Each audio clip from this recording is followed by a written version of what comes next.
A humanidade vive crises de tempos em tempos. Algumas crises afetam nações inteiras. Fomes, pestes, guerras, crises econômicas, epidemias e pandemias. E nos últimos dias, por exemplo, nós vivemos a grande crise econômica mundial, que tem afetado, como eu disse, todo o globo terrestre, por causa da pandemia do coronavírus. E as crises trazem sempre instabilidade e incertezas. E diante das crises, os homens são induzidos a certas decisões, que nem sempre são acertadas. Isso porque são tomadas às pressas e sem nenhuma orientação segura. E além do mais, quando o pecado ascende mais gravemente entre os homens, as escolhas são sempre carregadas de impiedade. É por isso, querido, que nesse terceiro trimestre nós iremos estudar uma lição toda especial. Nós iremos aprender acerca dos princípios divinos em tempos de crise, a reconstrução de Jerusalém e o avivamento espiritual como exemplo para os nossos dias atuais. Eu sei que esta lição, ela vai ser bênção de Deus para a minha e para a sua vida. É uma edição especial. Nós sabemos que nós tivemos aí o período de quarentena em que muitas igrejas não tiveram a sua escola bíblica dominical. E assim, a CPAD lançou uma nota para que as igrejas que não tiveram a escola bíblica presencial repetissem a lição do segundo trimestre nesse terceiro. Mas, porém, a CPAD lançou uma edição especial para aquelas igrejas que optarem não mais estudar a lição do segundo trimestre e sim estudar esta lição.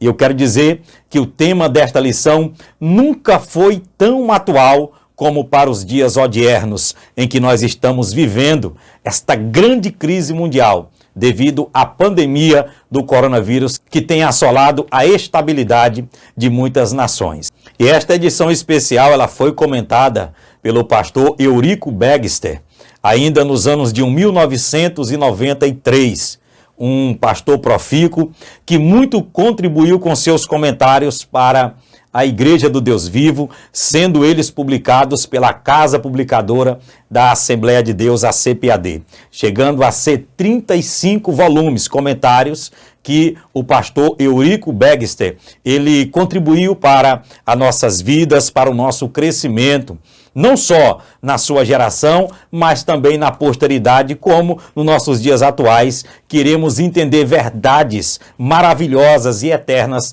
acerca desta lição bíblica. Eu convido você a ficar comigo, porque eu irei trazer uma introdução da lição especial do terceiro trimestre de 2020. Fica comigo, logo após a vinheta.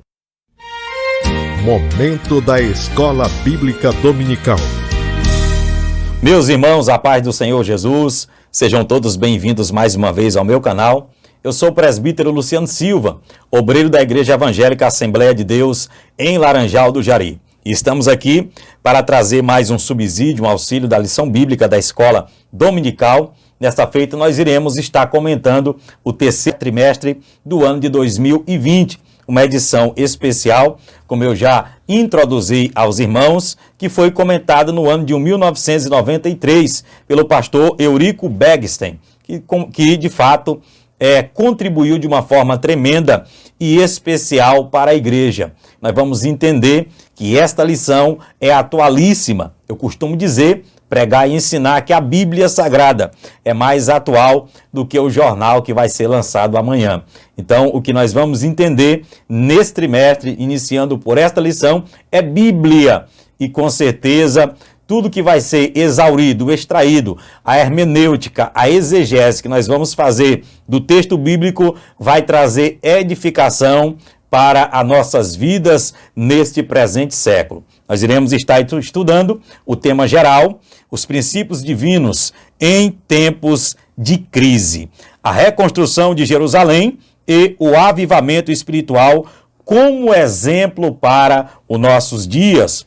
Primeira coisa, eu quero destacar aqui, já nesse tema geral, algumas aplicações para a minha e para a sua vida. Primeiro, nós vamos entender aqui o que é crise.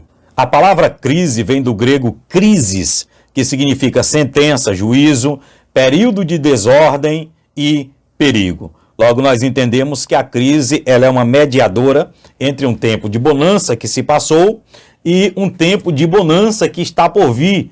É isso mesmo, a crise de fato é um período de sentença, de juízo, um período de desordem e de perigo que a igreja, o povo de Deus, vive por permissividade de Deus nesta terra. Então, eu quero dizer para você que esta crise momentânea que nós estamos passando, devido à pandemia do coronavírus, vai passar. É uma crise momentânea. E esta lição vai agregar respostas para muitas dúvidas nossas neste período. E segundo que eu quero destacar aqui, o tema diz a reconstrução de Jerusalém e o avivamento espiritual como exemplo para os nossos dias atuais. O que é avivamento? Nós temos que destacar isso, né? Avivamento é o ato ou o efeito de avivar-se. Avivamento é um período de renovação espiritual.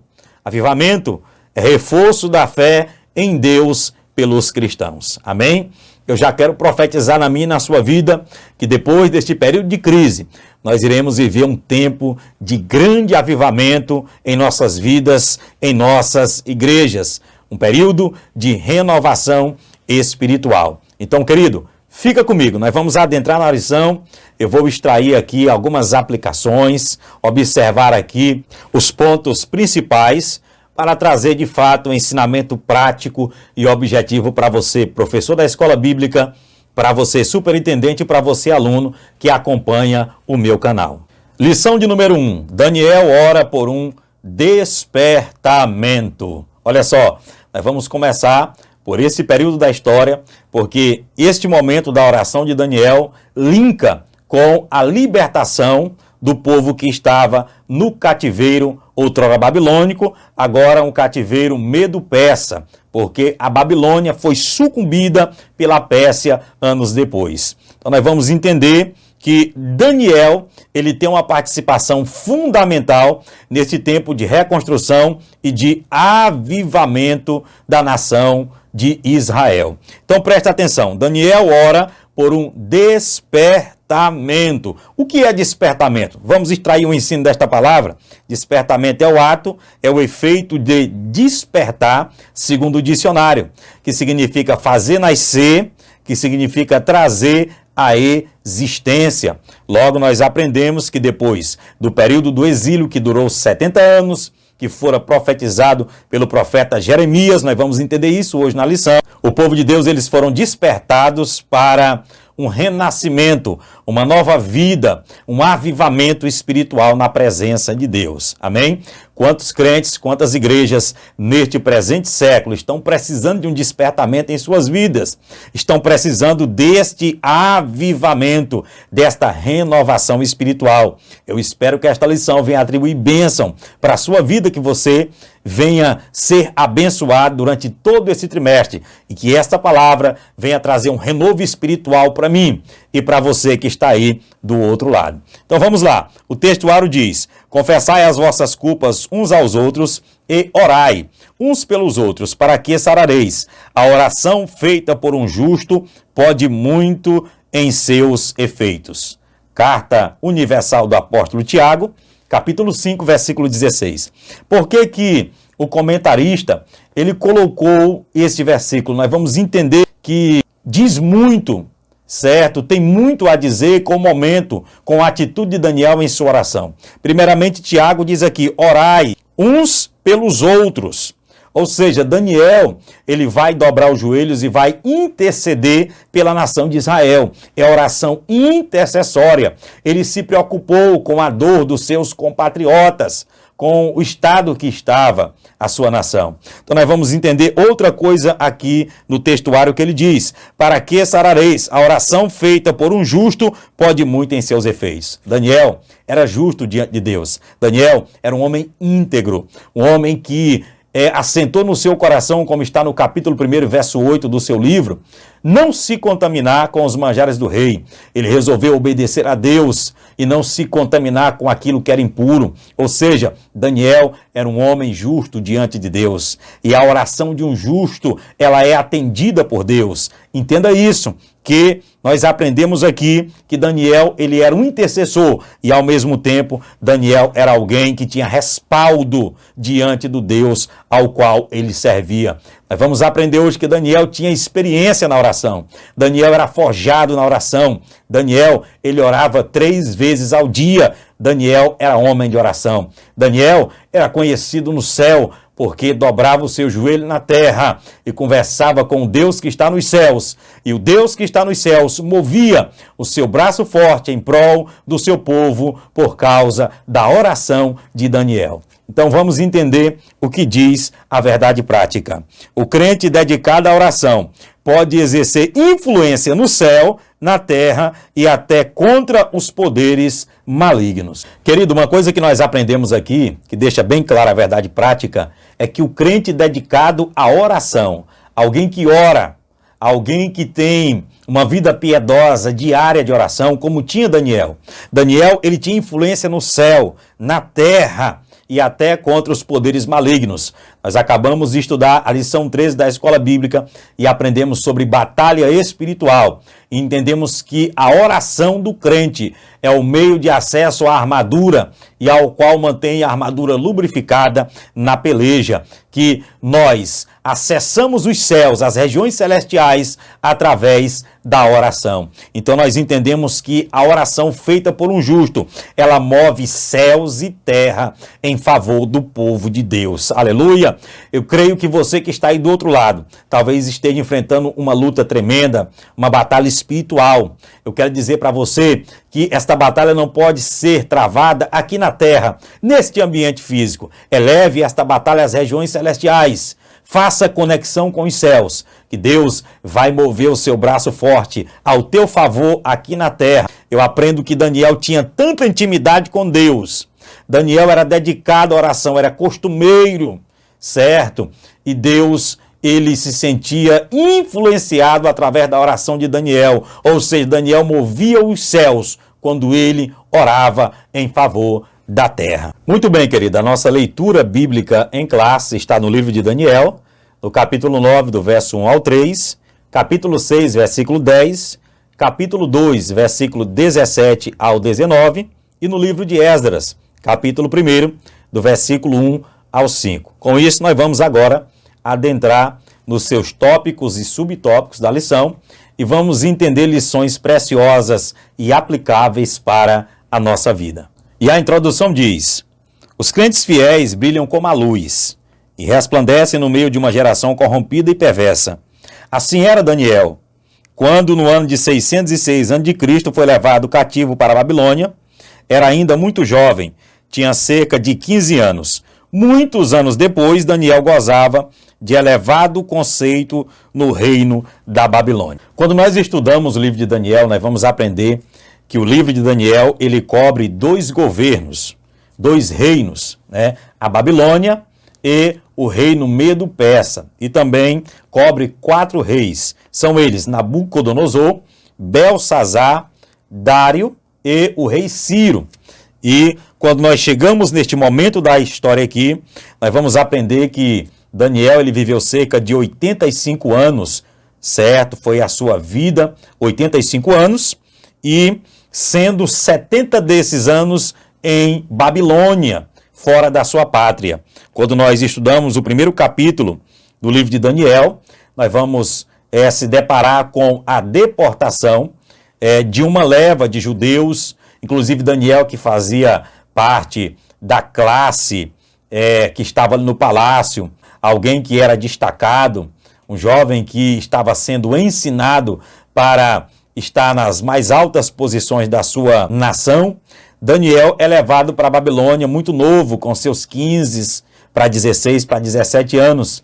Então Daniel passou o restante da sua vida na Babilônia, não retornando mais para a sua pátria, vivendo 70 desses anos na terra estrangeira, em cativeiro. Logo nós vamos entender que quando nós chegamos ao capítulo 9, Este momento que nós iremos estudar aqui, que vai linkar com o livro de Esdras, preste bem atenção, já havia se passado cerca de seus 65 anos que Daniel estava no cativeiro babilônico. Então vamos entender aqui algumas verdades, preste bem atenção. Primeiro ponto da nossa lição, Daniel foi despertado para orar, amém? Eu creio que neste presente século, ao invés de nós ficarmos reclamando, colocando culpa no governo, colocando culpa em A, culpa em B, Deus vai criar uma situação para despertar os crentes, a igreja, para orar, para buscar um renovo espiritual, um avivamento neste presente século. Por quê? Olha o que diz o comentário. Vamos lá. Eu vou comentando, eu vou lendo o comentário e vou fazendo as aplicações para você entender algumas verdades maravilhosas para a sua vida. Diz assim: ao ler o profeta Jeremias, ele observou que os 70 anos de cativeiro na Babilônia estavam para findar. Todavia, ainda não era possível notar qualquer sinal de que alguma coisa estivesse acontecendo na direção de uma mudança radical. Uma coisa que eu quero destacar aqui é que Daniel, ele estudava a Bíblia Sagrada. Quando se atribui a ele a envergadura de profeta, o seu ministério, o seu chamamento, foi um grande profeta, está entre aí os profetas maiores na divisão da nossa Bíblia. Daniel era um homem que lia e estudava as Escrituras, porque o texto diz: ao ler o profeta Jeremias, Daniel, ele entendeu pelos livros, como está no capítulo 9, bem no início dos versículos, ele leu o rolo de Jeremias. Logo nós vamos entender que Daniel era um estudioso da palavra de Deus. Aleluia! Daniel, ele era alguém que se dedicava, se debruçava para aprender as Escrituras sagradas. A Bíblia diz no versículo 4 do primeiro capítulo do livro de Daniel, que desde o começo de sua vida, Daniel já era sábio, Daniel já era destacado. E como foi que Daniel adquiriu essa sabedoria? Estudando, buscando, debruçando, gastando tempo, exaustivamente no estudo minucioso da história. Ou seja, Daniel, quando chegou na Babilônia, apesar de já ser um jovem culto, um jovem das principais famílias da sua terra, Daniel aprendeu a cultura, Daniel aprendeu a língua dos caldeus, e Daniel foi tido como sábio, como está no versículo 20 do capítulo 1 do seu livro. Querido, preste bem atenção. Daniel, ele leu aqui o capítulo 29 e versículo 10 do rolo de Jeremias. Apesar que nesse tempo a Bíblia ainda não estava dividida entre capítulos e versículos, mas Daniel encontrou a Escritura, a qual ele precisava para tirar sua dúvida, porque Daniel entendia que o povo de Deus tinha um tempo para regressar do cativeiro, tinha um tempo para voltar para a sua pátria. Então Daniel vai buscar nos livros, vai buscar na Escritura a resposta para a sua dúvida. Eu quero dizer uma coisa para vocês já de antemão e aplicar, que o avivamento ele inicia com a volta às Escrituras, com a busca às Escrituras, a palavra de Deus. Infelizmente, neste presente século, muitas igrejas, até ministros, têm se afastado da palavra de Deus, têm deixado as Escrituras, o estudo exaustivo, a preparação exaustiva dos sermões e têm, muitas das vezes, estado nos púlpitos sem mais se debruçar horas e horas nas Escrituras sagradas. Querido, existem coisas que só a Bíblia Sagrada vai nos dar a resposta. É por isso, querido, que Daniel, mesmo sendo um homem de oração, orava 3 vezes ao dia, alguém que tinha experiência em orar. Daniel, ele recorreu às Escrituras, ao rolo de Jeremias. Jeremias foi um profeta pré-exílio e Daniel sabia que existia um rolo que havia sido escrito todas as palavras de Jeremias. Então Daniel, como diz aqui no capítulo 9 e versículo 2, no ano 1º do seu reinado, eu, Daniel, entendi pelos livros que o número de anos de que falou o Senhor ao profeta Jeremias, em que haviam de acabar as assolações de Jerusalém, era de 70 anos. Daniel lê o capítulo 29 e versículo 10 do profeta Jeremias, que diz assim: Porque assim diz o Senhor, certamente que passados 70 anos na Babilônia, vos visitarei e cumprirei sobre vós a minha boa palavra, tornando-vos a trazer a este lugar. Que maravilha, né, irmãos? Daniel recorreu às Escrituras.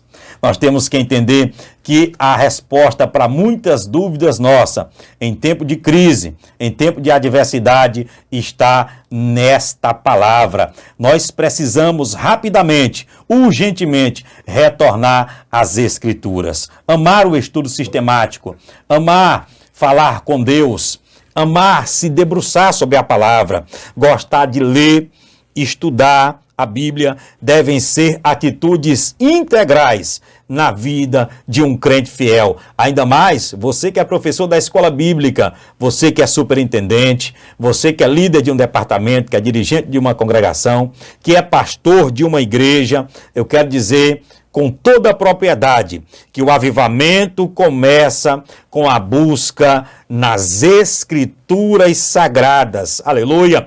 O avivamento começa pela palavra. Daniel orava, mas Daniel, ele recorreu à Escritura Sagrada. Quem não lembra no tempo dos reformadores como Martinho Lutero, os pré-reformadores como Jean Rus, Wycliffe, o próprio João Calvino, por que não citar, que um dos slogans da reforma protestante era esse, sola Escritura, somente a Escritura. Eles entenderam que para a igreja ser reformada, para que a igreja deixasse os padrões errôneos da igreja romana, deveria voltar-se para as Escrituras. A reforma da igreja só viria com o retorno à Bíblia Sagrada. Então, uma coisa que eu aprendo com Daniel, que apesar de Daniel ser homem de oração, Daniel era homem que estudava, lia, meditava, praticava, aplicava e ensinava as verdades de Deus. E para concluir sobre esta parte, o próprio Esdras, o sacerdote, no capítulo 7, versículo 10 do seu livro, está escrito, diz assim, porque Esdras tinha preparado o seu coração para buscar a lei do Senhor, estudar sistematicamente e exaustivamente a Escritura, olha só, buscar a lei do Senhor e para cumprir, ou seja, praticar a palavra e para ensinar em Israel os estatutos e os seus direitos. Então aprenda, todo grande avivamento começa com o retorno às Escrituras Sagradas, com a busca para as respostas e a direção para a oração na Bíblia Sagrada. Foi isso que Daniel fez. E após Daniel entender pela escritura do profeta Jeremias que o cativeiro duraria 70 anos, Daniel agora vai orar. Olha o que diz aqui o comentário. Assim Daniel começou a orar com jejum, cobrindo-se de saco e cinza, em sinal de profunda tristeza. Isso está no capítulo 9, no versículo 1 e versículo 3. E orou com perseverança. Então nós vamos entender que a prática da oração, acompanhada do jejum, certo? Era uma prática de piedade diante de Deus, uma prática devocional, de busca ao Senhor, de lamento. A expressão cobrir-se de saco de cinza significa-se uma humilhação mais profunda, uma humilhação maior diante de Deus, né? E o texto diz aqui que Daniel orou com perseverança. O que é perseverança? É persistir, é batalhar sem desistir em prol de um objetivo, de um ideal. Então, orar com perseverança. A oração perseverante significa persistir, buscar sempre em Deus aquilo que nós almejamos. Eu vou ler um texto da Bíblia para trazer uma aplicação sobre esta oração perseverante, para já entrarmos aqui nos pontos, os outros subtópicos e assim entender algumas verdades de Deus. Evangelho de Lucas, capítulo 18, versículo de 1 ao 8, diz assim. A epígrafe do texto diz, a parábola do juiz iníquo. Estou falando sobre a oração perseverante. Vamos lá. E contou-lhes também uma parábola sobre o dever de orar sempre, nunca desfalecer, dizendo, havia numa cidade um certo juiz, que nem a Deus temia, nem respeitava homem algum. Havia também naquela mesma cidade uma certa viúva, e ia ter com ele, dizendo, faze-me justiça contra o meu adversário. E por algum tempo não quis, Mas depois diz consigo: ainda que não temo a Deus nem respeito os homens, todavia como esta viúva me molesta, hei de fazer-lhe justiça para que enfim não volte e me importune muito.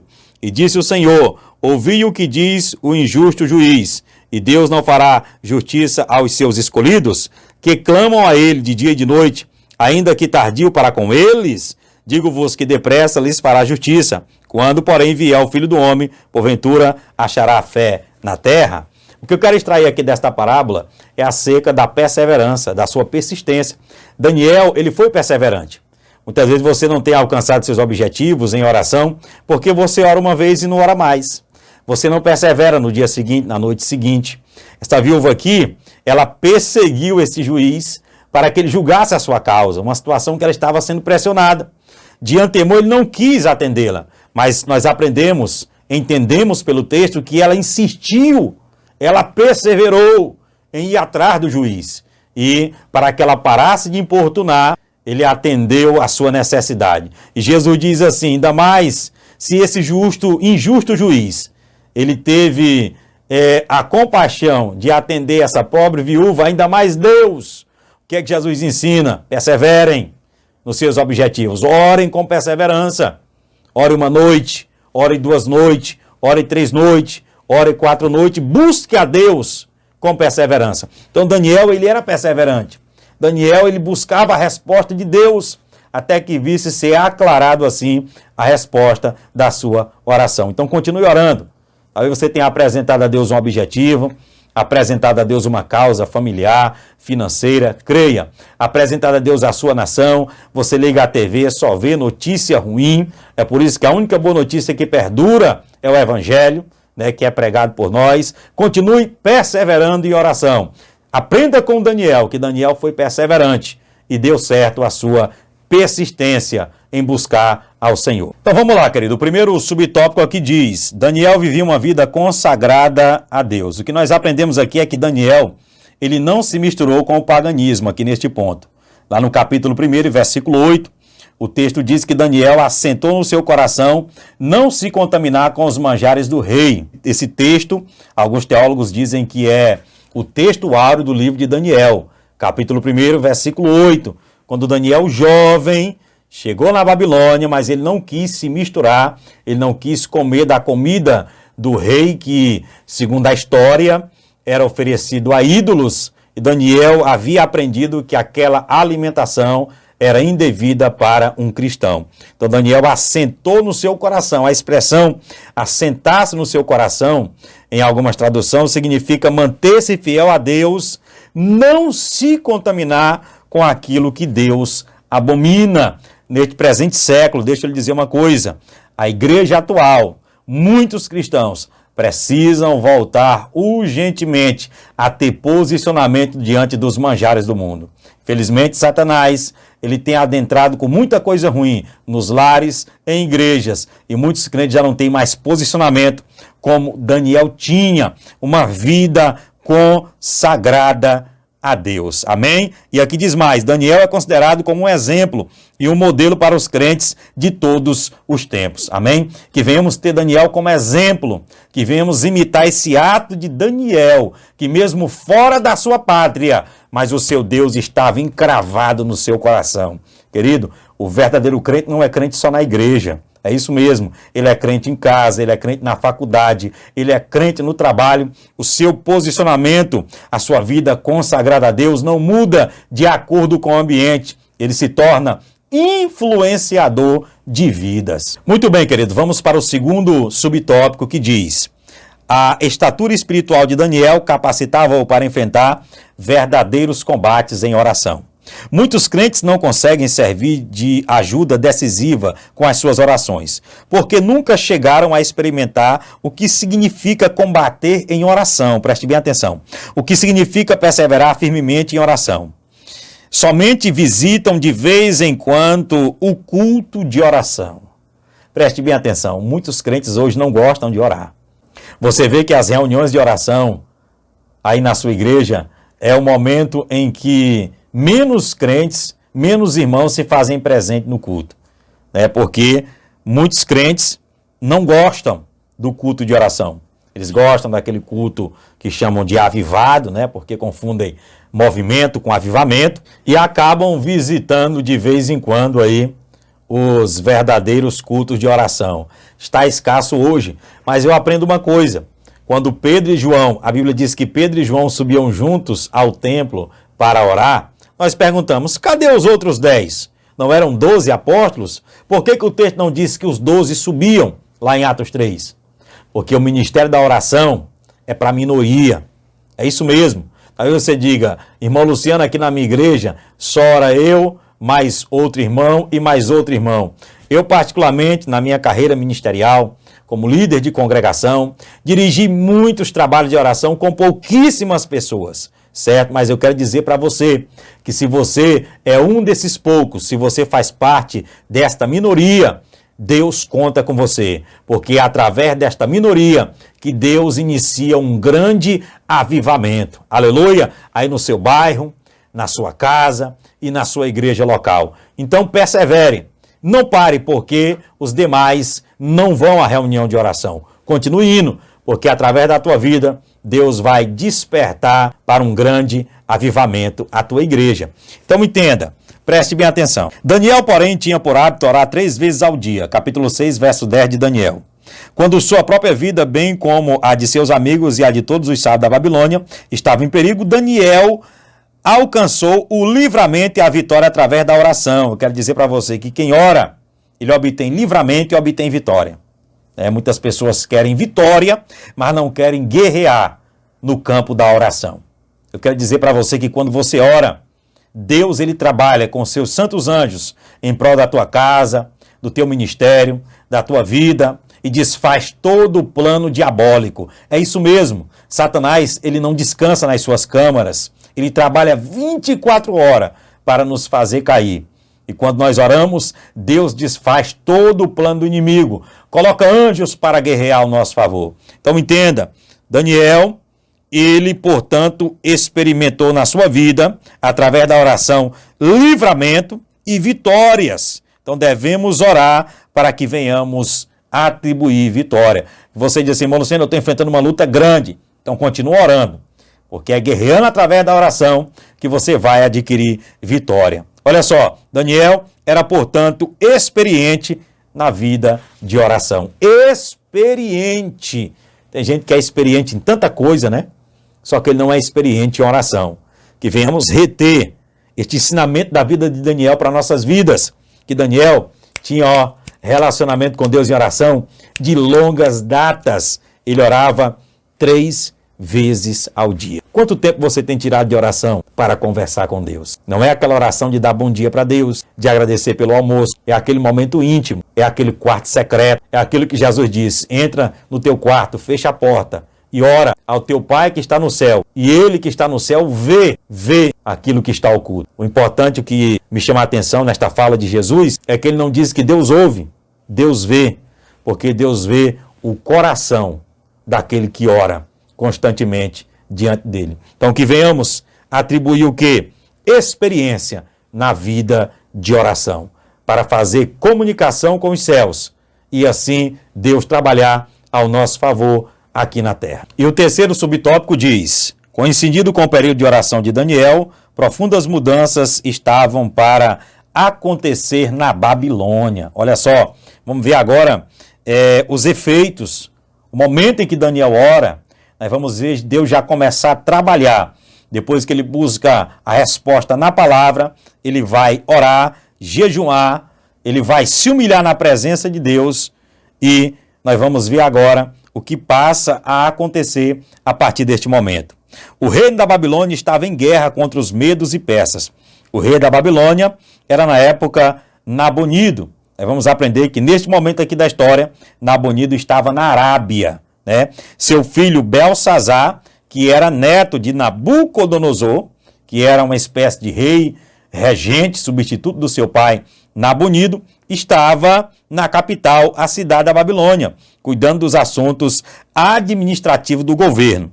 Belsazar organizou uma festa para seus grandes estando já embriagado, mandou trazer os vasos sagrados que o rei Nabucodonosor, seu avô, preste bem atenção, havia trazido do templo de Jerusalém e havia colocado no templo pagão da Babilônia.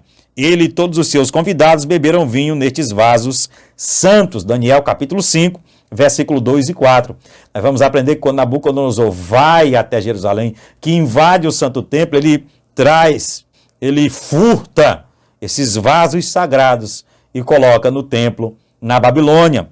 E Belsazar, que estava como regente, administrando o reino, com a ausência do seu pai, Nabonido, que estava na Arábia, ele vai fazer uma perfeita bebedice, orgias com os vasos sagrados. É nesse momento que Deus entra, certo? E vai lançar uma sentença sobre a Babilônia. Porque, querido, essa atitude de Belsazar em pegar as vasilhas sagradas, os vasos sagrados do templo de Deus, apesar de Deus ter permitido Nabucodonosor levar para lá, foi uma perfeita atitude de blasfêmia, de sacrilégio, de afronta deliberada para com Deus. E nesse momento dessa orgia, acontece uma intervenção divina. O épico episódio, lá do capítulo 5, versículo 13, do livro de Daniel, em que o dedo escreve na parede a sentença da Babilônia, aonde são chamados ali os sábios, né, para dar discernimento àquela escrita, e daqui a pouco Daniel, ele é introduzido, certo? Introduzido na festa, isso está no versículo 13 do capítulo 5, e Daniel interpreta, certo, o escrito da parede. Entre outras coisas, estava escrito: dividido foi o teu reino, e deu-se aos medos e aos persas. Daniel capítulo 5, versículo 28. Daniel, nesse período aqui, esse momento já era 539 antes de Cristo. Daniel estava aqui com uma faixa de 80 anos, diz os historiadores. Esta noite, preste bem atenção, está no capítulo 5, verso 30. Naquela mesma noite foi morto Belsazar, rei dos caldeus. Foi numa noite de 12 de outubro de 539 a.C., o exército persa entra na Babilônia, mata Belsazar e domina o reino babilônico para sempre. A resposta às orações de Daniel. Você crê que Deus tem resposta para a tua oração? Tem crente que diz assim: eu estou orando, Deus não está me ouvindo. Deus, ele ouve todas as orações. Ele só não responde da forma que nós esperamos, no tempo e no momento que nós queremos. Nós vamos entender que Deus, ele ouve as orações, né, e de acordo quem ora, nós vamos entender que a Bíblia fala que a oração do justo, não é de qualquer um, certo? Ela pode muito em seus efeitos. Vamos lá. Daniel havia orado, lembrando-se da promessa de Deus registrada pelo profeta Jeremias. Ele orou embasado nas Escrituras. Nós temos que entender que nós temos que orar, certo? Biblicamente. Orar biblicamente, isso é importante. Entendemos que Daniel, ele orava biblicamente, ou seja, de acordo com as Escrituras, né? Daniel havia orado, lembrando-se da promessa de Deus registrada pelo profeta Jeremias. Vos visitarei e cumprirei sobre vós a minha boa palavra, tornando-vos a trazer a este lugar. Isso está no capítulo 29, versículo 10 do livro de Jeremias. Com a queda do reino babilônico e com o início do governo do rei Ciro, as coisas evoluíram com muita rapidez, deixando todos surpreendidos e admirados. Amém? Uma coisa que nós aprendemos é que Daniel, ele era conhecido por Deus. Daniel tinha respaldo com Deus. Daniel era alguém íntegro e quando orava, Deus respondia. Você conhece alguém assim, querido? Que tem respaldo com Deus no céu? Que a oração dele pode muito, como a oração que Daniel fazia? Que venhamos imitar Daniel nisso. Que venhamos buscar ter uma vida piedosa, de santidade na presença de Deus. Viver, praticar e pregar a sua palavra com a nossa vida, para que a nossa oração venha surtir grande efeito na nossa igreja, diante da nossa nação, diante do mundo atual, que precisa de um avivamento, que precisa de crentes como Daniel, homens e mulheres de oração, que oram, jejuam, se humilham na presença de Deus e que têm integridade e posicionamento diante do mundo. E os subtópicos aqui nós vamos entender que o primeiro subtópico diz: a Bíblia relata o que realmente aconteceu. E no livro de Esdras, capítulo 1, do versículo 1 a 3, a saber, o livro de Esdras e Neemias, na Bíblia hebraica, era apenas um livro, mas na Septuaginta, que é a tradução dos 70, que foi feita na Biblioteca de Alexandria, a tradução do Antigo Testamento do hebraico para o grego, quando 70 anciãos, alguns livros de história falam de 72, foram convocados para ir até Alexandria e fazer a tradução do Antigo Testamento para o grego, que era em hebraico. Nós sabemos que o Antigo Testamento foi escrito originalmente em hebraico e aramaico. Inclusive no livro de Daniel tem partes em aramaico, porque era o idioma caldeu, onde o povo de Deus aprendeu o aramaico. Quando eles regressam do cativeiro, eles vêm falando o aramaico. Jesus pregou muitos sermões em aramaico.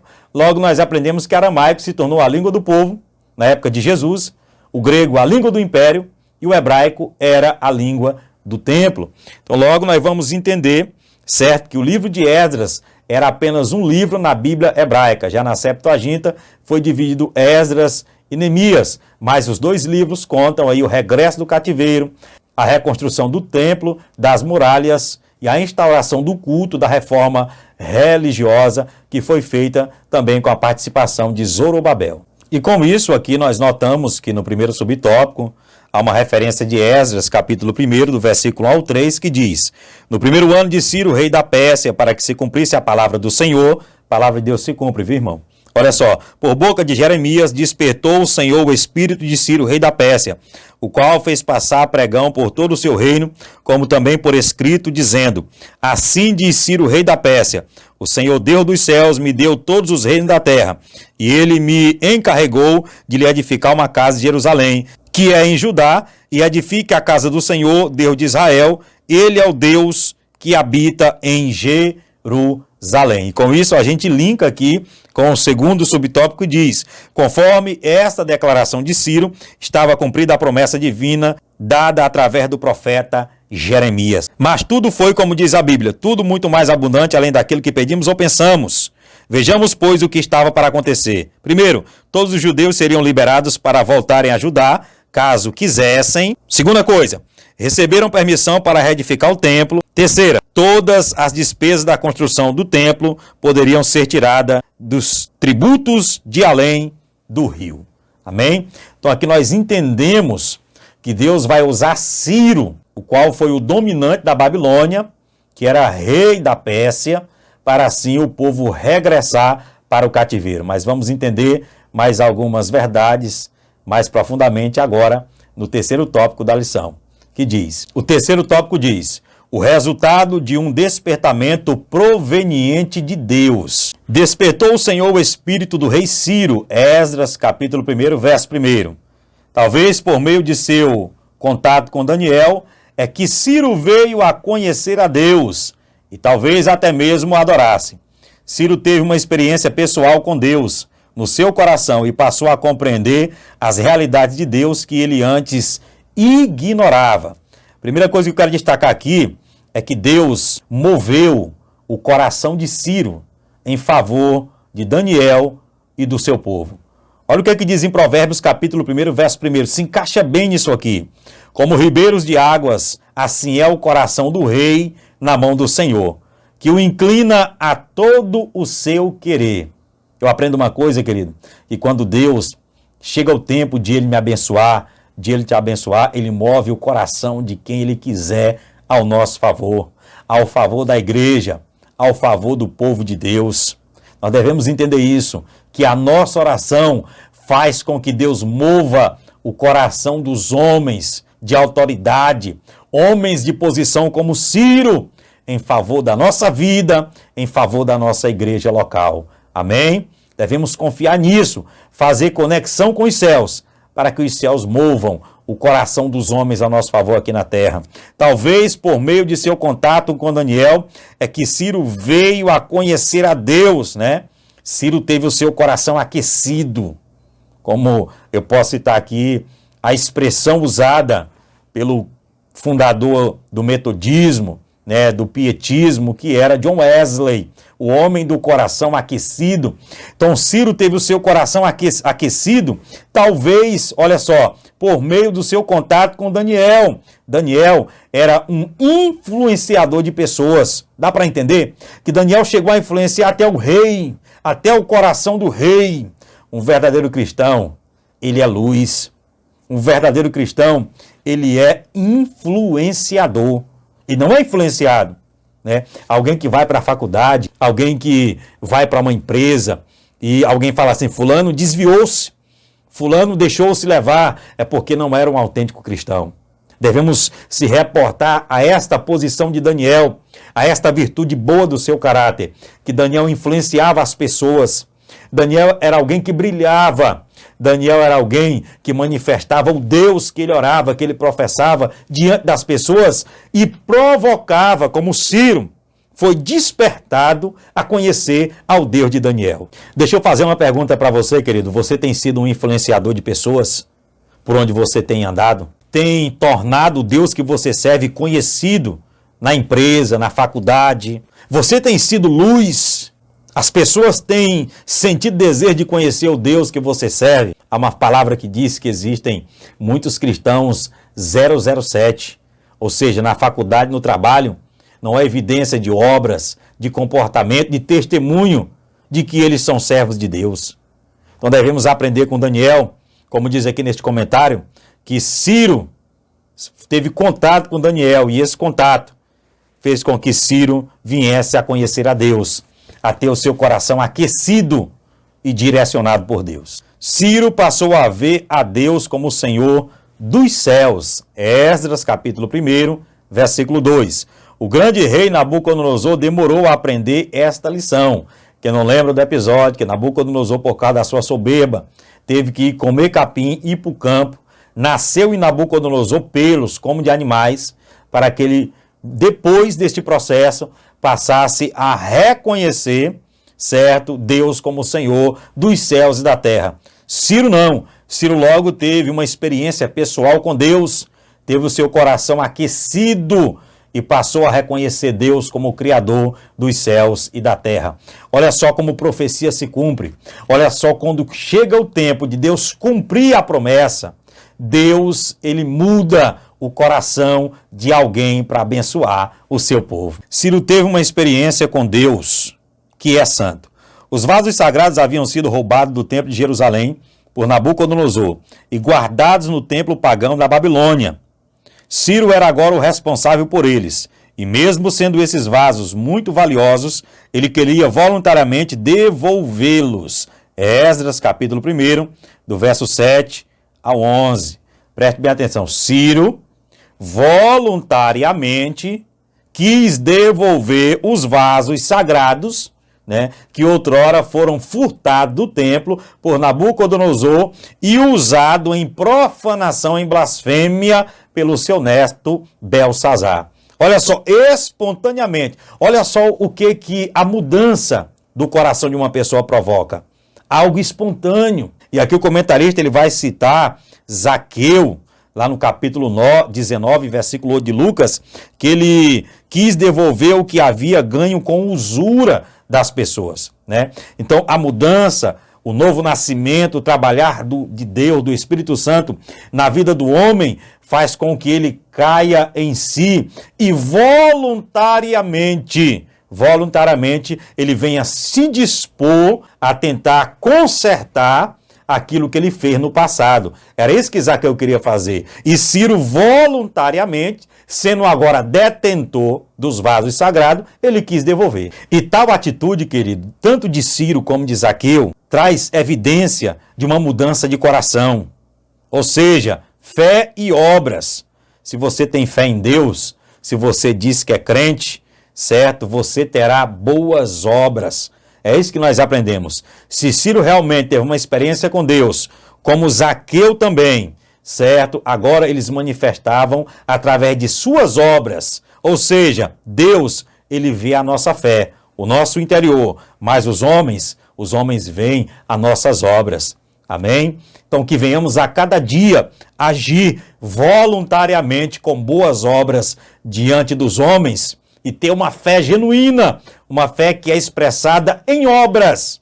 E para findar o terceiro ponto, querido, aqui, já no segundo subtópico, diz que Ciro, ele recebeu bênçãos espirituais. O próprio profeta Isaías, no capítulo 45, verso 1, ele profetizou acerca de Ciro, que Ciro seria o ungido de Deus, alguém separado com um ministério específico, né, uma capacitação para realizar algo muito grande da parte de Deus na terra. Foi isso que aconteceu. E Ciro, logo nós entendemos que ele recebeu bênçãos espirituais da parte de Deus. O despertamento traz bênçãos espirituais para o crente. É por isso que Paulo, escrevendo aos Efésios, no capítulo 1, versículo 3, ele fala acerca destas bênçãos, né? Bênçãos essas espirituais que falam da realidade de Deus para ser vivida. É uma dimensão real das bênçãos para serem desfrutadas pelos crentes em Cristo Jesus. Amém? Então que venhamos não atrasar as bênçãos de Deus para nós, não afastar as bênçãos espirituais, mas que venhamos se deixar ser trabalhados por Deus como o rei Ciro, certo? E atrair para nós, gozar das bênçãos espirituais. Esta foi uma lição introdutória desse terceiro trimestre em especial. Que Deus te abençoe. Eu aguardo você na próxima aula. Curte aí, deixa um like, deixa seu comentário aí embaixo se ficou alguma dúvida. Se você não é inscrito, se inscreve e nos ajude a continuar com este trabalho de pregação da palavra aqui no YouTube. Que Deus te abençoe. A paz do Senhor.